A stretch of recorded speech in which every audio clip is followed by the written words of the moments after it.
All right. Welcome, everyone. We are here with Boris Potschubay from Seil Records. Boris is also known as Jogging House and releases music as Jogging House. And we're here with Sign Mountain and myself for the Colorado Modular Synth Society Bandcamp listening party. And we're talking today about Seil Records and Jogging House. Welcome, Boris. Hey, thanks for having me. Yeah, so I want to just get into it right away. And I would like to talk about and have you talk about kind of the background and the philosophy of Seil Records. Okay, so I kind of always wanted to start a label. I don't know, basically since I'm a teenager or something, since I'm into music. And my old career was in advertising, so I had to do with a lot of like designers and so on. And I worked with two of them quite regularly. I mean, it's one duo, and at some point I just told them about the idea of starting a label, and they were super into it.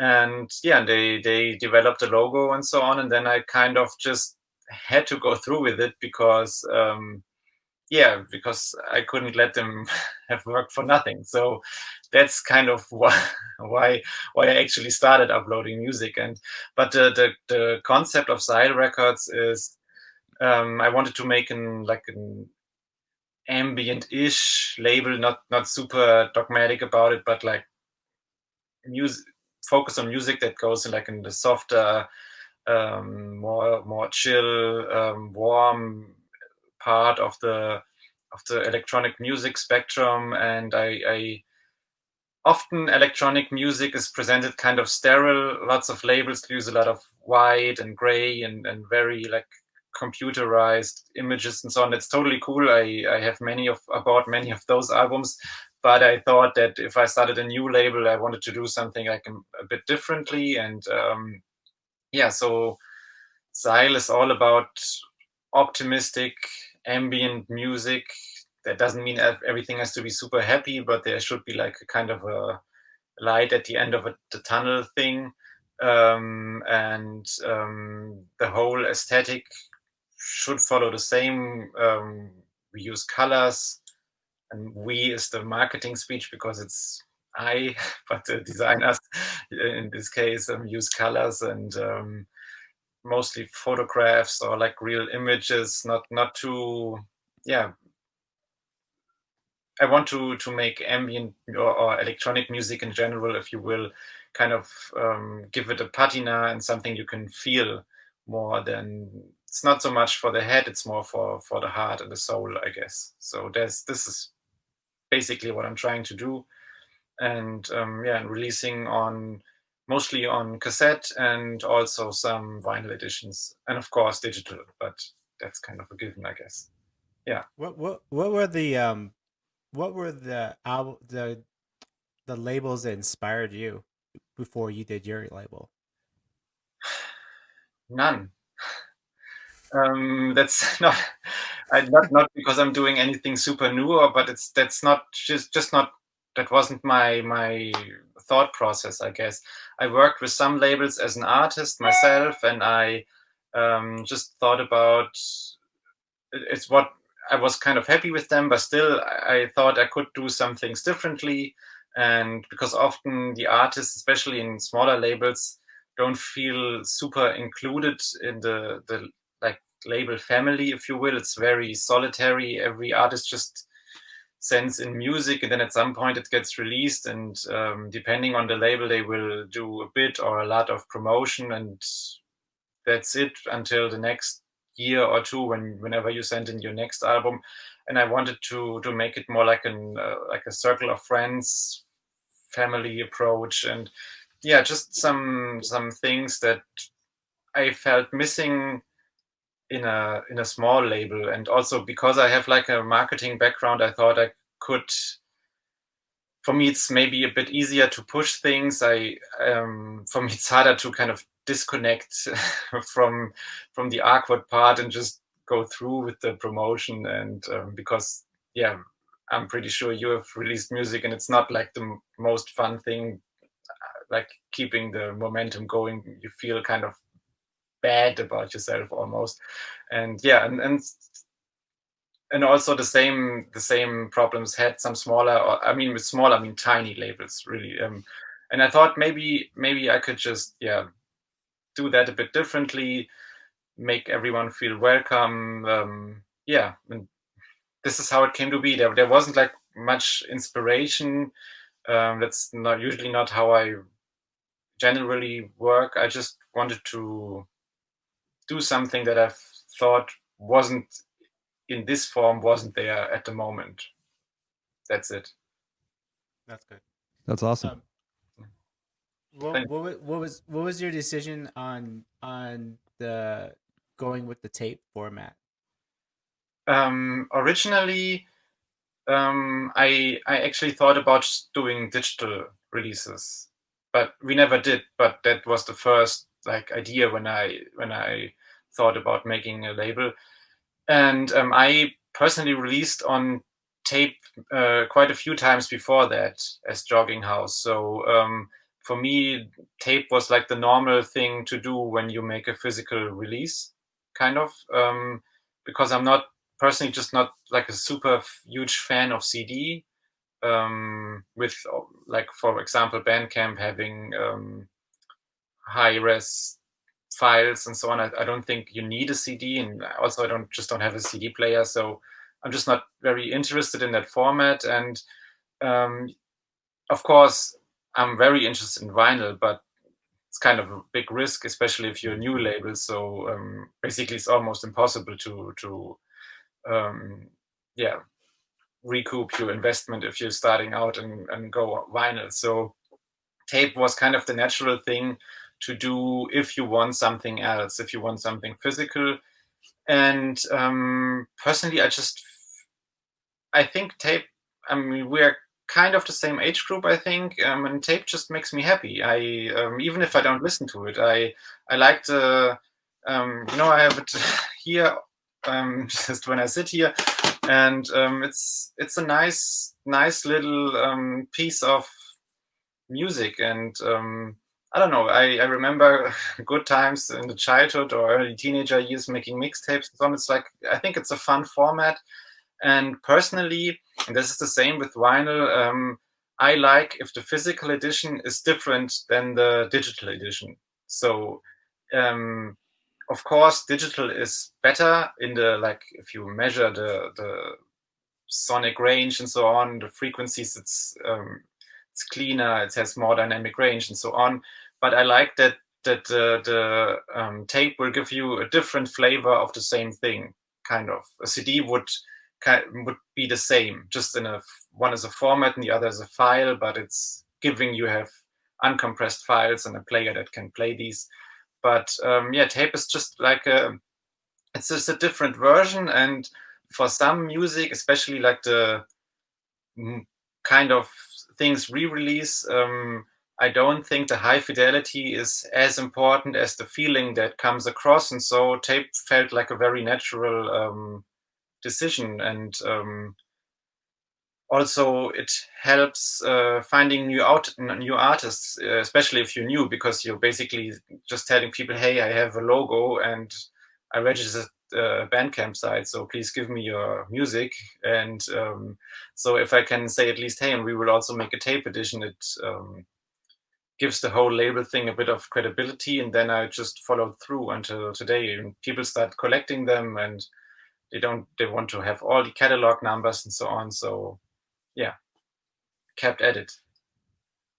Yeah, that's a real nice. If you go to the Seil Records website, we'll put a link in the show notes. But there's a picture at the very top that shows all of your releases. Yeah. In one row. And I think what I really like about the aesthetic is that it's very coherent. You say you have a marketing background, but it really looks really nice. I can, I have a few myself, but I wish now I had all of them, that I could just put them. It would make me very happy. Yeah, some people actually do have all, which I find mind blowing. One in Australia and in Vancouver, so totally different places in the world. And I just love the thought that yeah, people just were there from the beginning and stuck with us.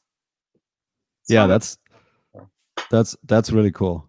Um, so can you talk a little bit about the process of curation of artists or releases from artists that are released on your label?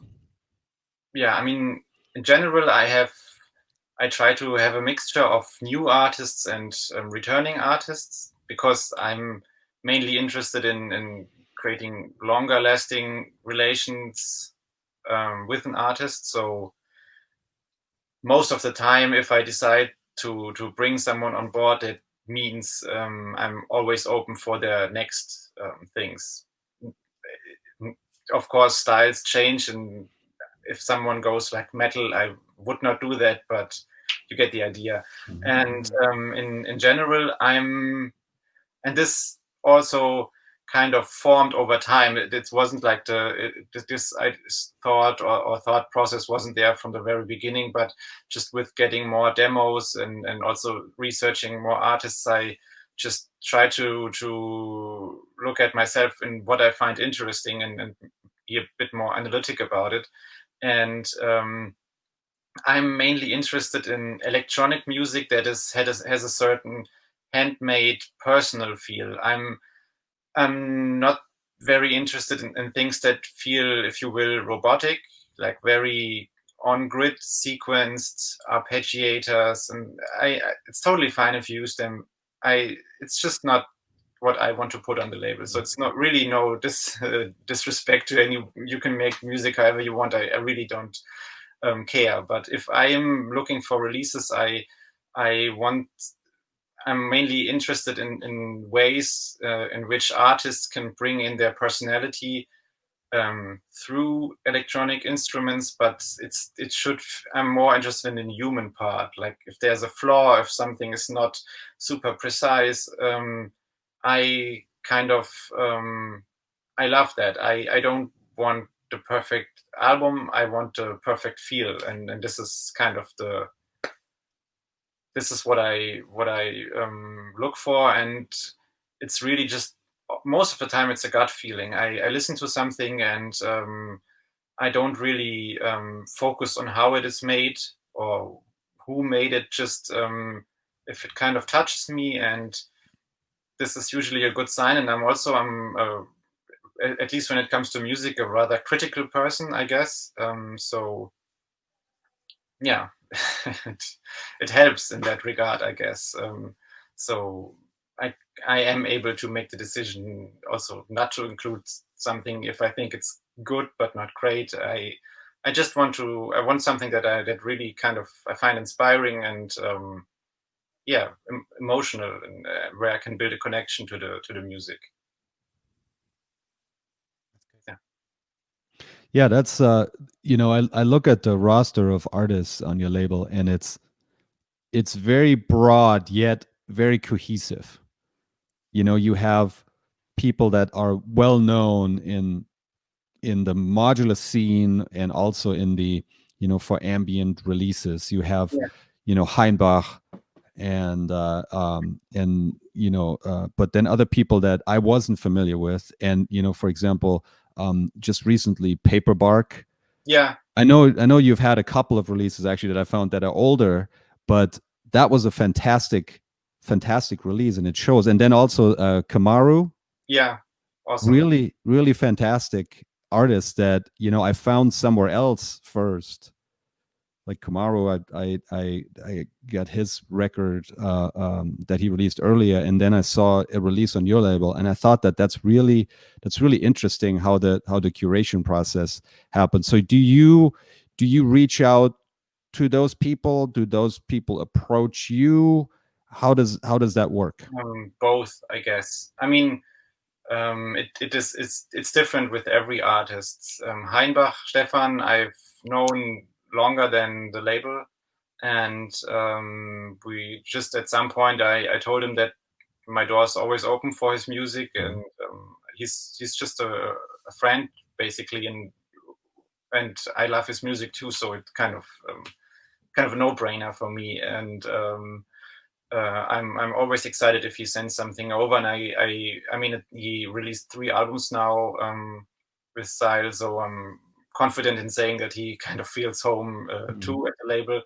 And Paperbark is actually the first artist I ever approached when I decided to make a label, because I don't even know where I know his music from. I can't remember, but I've been a fan of his sound for a very long time, and I immediately thought of him when I thought about making a label. And Kamaru, we don't even know. I think also we personally just got in touch. I don't really know remember how it happened, but he's just someone I've been talking to off and on, and at some point we just decided to release something together, and it also felt natural, I guess. But I also received demos, and a lot of demos, and I have some of the releases are from just demos from people I did not know before, and neither their music nor the person. But I usually try to talk to them and see what, like, if we get along, basically, because it makes things much easier, and yeah, feels more worthwhile, I guess. Yeah, so there's no rule or no, I can't say what the general approach is. Really, every single release has a different backstory and how I met. Often because the Jogging House, the artist name, has also a certain following, and then sometimes just another artist gets in touch and just talking about music, or I just write someone that I just like hers or his music, and then the release comes maybe a year or two later. Yeah, I don't know. Yeah, that's cool. I love this idea of it. It's having a real organic family feel. It's very nice, and it does line up with the music that I'm hearing out of your label and that you make as well. It does have a more of a human, emotional vibe to it, even though we're using machines. Yeah, exactly. That's kind of the main challenge, I guess, to make the machines not feel like machines in a way, and more like instruments.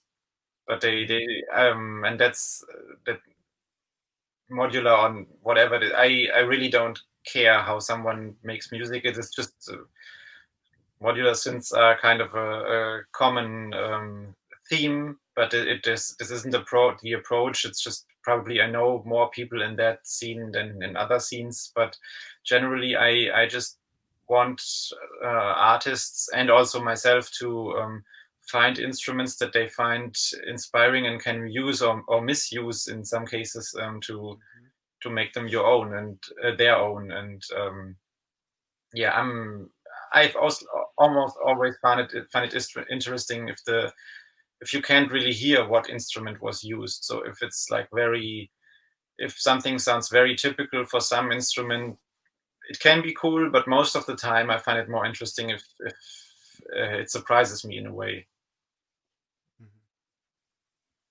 Yeah, definitely. Um, I saw something on your website that I wanted to ask you about. At the very bottom, it's somewhat like a mission statement, Yeah, and it's titled "Naive Electronics." yeah. Can you talk about that a little bit? What does that mean to you?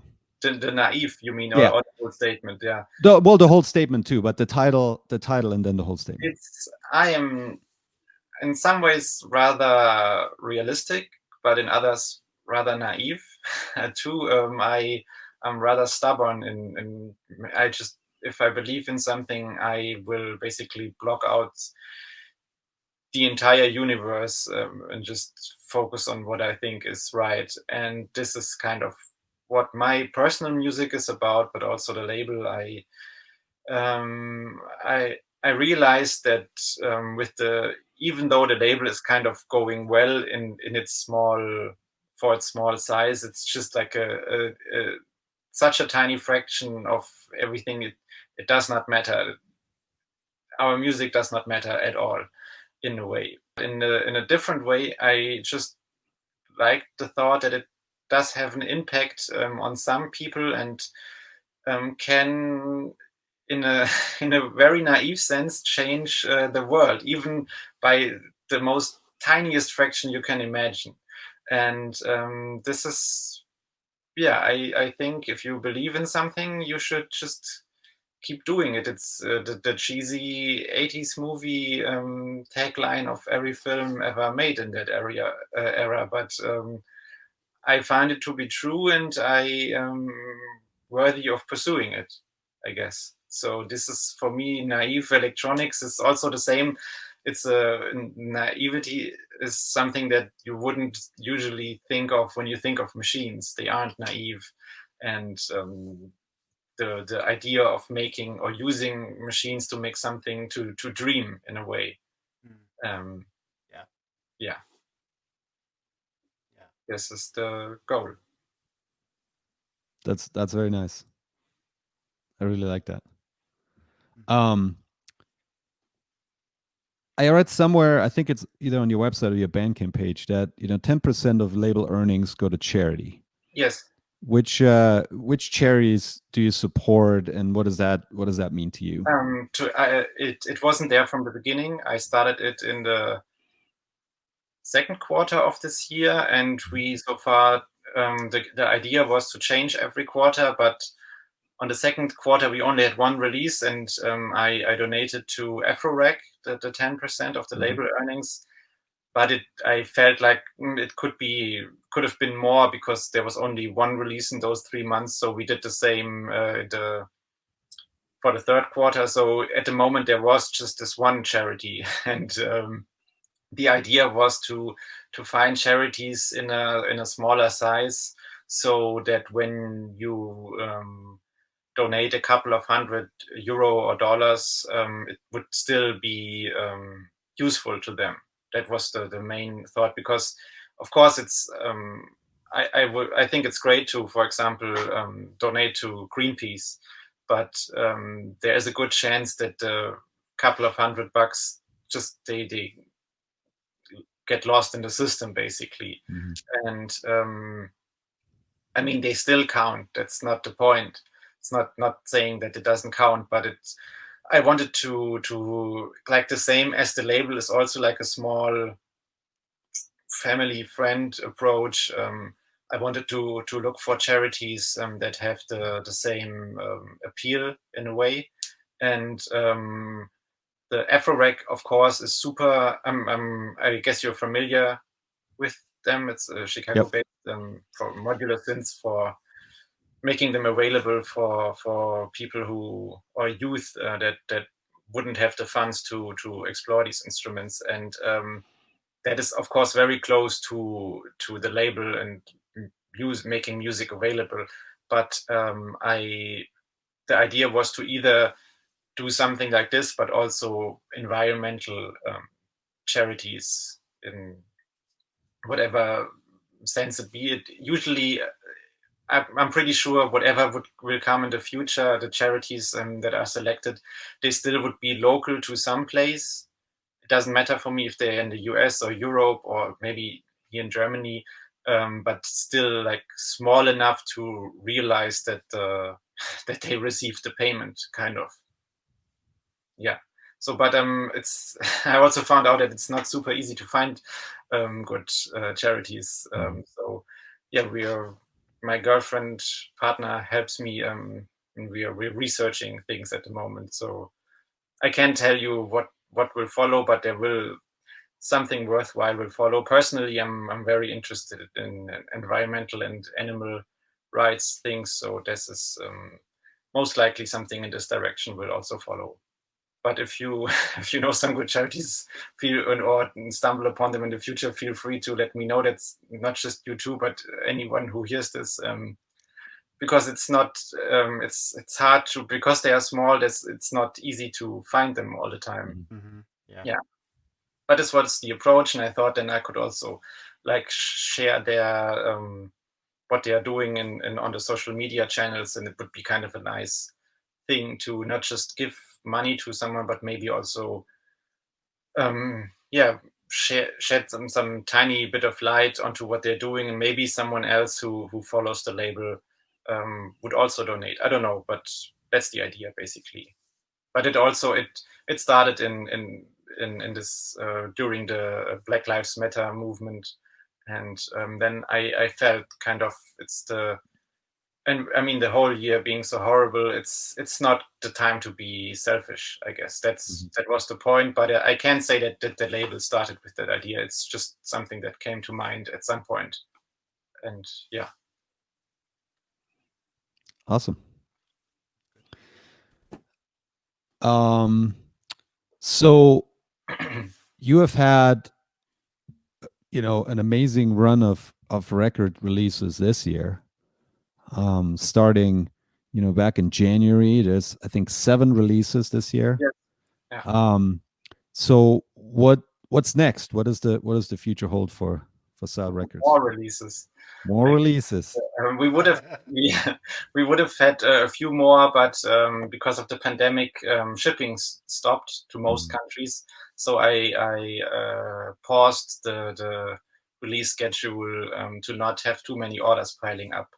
I still did, but it would have been more. So I hope at some point to reach like a 1 release per month, or maybe 10 a year, something like this. Late December is always not the best time, maybe, but this would be something that I like a goal. I don't think I can do more than 1 per month, because it's the shipping takes up a huge amount of time actually, because I all do it myself, and yeah, but something like this, I'm quite happy with the approach. So I'm not interested in like opening it up to different genres or so on. I think in the niche we are in, there's still a lot to discover, and still many ways people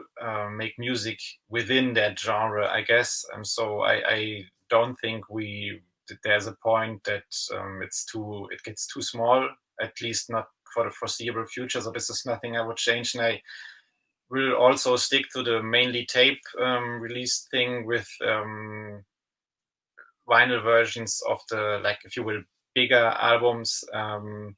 So it's basically, I just wanted to continue the path and grow in a way, and make release albums by people I've worked with, and also finding new on the label. Not it's not like everybody has to make their debut on Seil, but just keep doing what we're doing, trying to grow in an organic way, and meet interesting people along the way.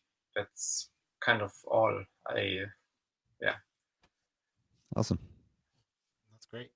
10 albums is gonna be no small feat. So yeah, it'd be awesome. I mean, there are some labels release a crazy amount of music. I have no idea how they do it. So, but for me, 10 sounds like work. So this is kind of. I mean, it would be nice. Kind of 1 per month is like some you can easily remember, and yeah. I have a question for I know there's some people out there who are always contemplating making their own label as well. I feel like that comes up in conversations. What kind of advice do you have for those folks? I mean, how much time does it take to run your label? A lot. At first, of course, it kind of starts as a hobby, or just something you want to do, but I would like to just see through for a while, I guess. But with a certain success, and success is really small in that it's not we're really talking about a very small label here. But still, at some point, you have to make money with it, because it takes up. I'm self-employed since many years, so for me it's easier to shift like my time around. But it will eat up so much of your time. You just have to make a certain amount of money with it. Otherwise, you basically starve. It's not possible to keep it going. So of course, I recommend finding good artists. That's kind of, I guess, you also had the idea, most likely. Just following what you feel is right, saying no a lot of times. So even if someone is sympathetic, but you don't think the album should be on your label, it should not be on your label. It's kind of easier said than done, because it's like it's by far the worst part of having a label, is constantly telling people no. It's not fun. I don't enjoy it at all, but it needs to be done so the label can survive. There needs to be some quality control, and that quality control is maybe a stupid word. It doesn't always mean, or almost never means, if I turn an artist down, that the music isn't good, but maybe it doesn't fit the catalog, or simply the catalog or the schedule is full. Then I can't change that. I can't release more than I can, and I don't make plans I don't want to like have a schedule that goes for 2 years or so. I want to stay flexible. And other than that, I want to, and I think that's also a recommendation, to stick to an honest communication with the listeners. If something, especially in analog mediums, there things will happen, like production errors or delays or shipping problems. Shipping is insane, and just communicate, try to be transparent about it, don't lie. People are usually very understanding when there's a problem, if they feel like they are treated with a certain honesty and respect. And kind of follow your heart. It's cheesy, but it's true. And try to I mean, it can be very discouraging many of times, especially like if you're getting like 300 tapes and they are all dubbed wrong, and the release should be in 3 days. That's not fun. But you kind of, if you want to see it through and want to see it succeed, you have to like distance yourself from the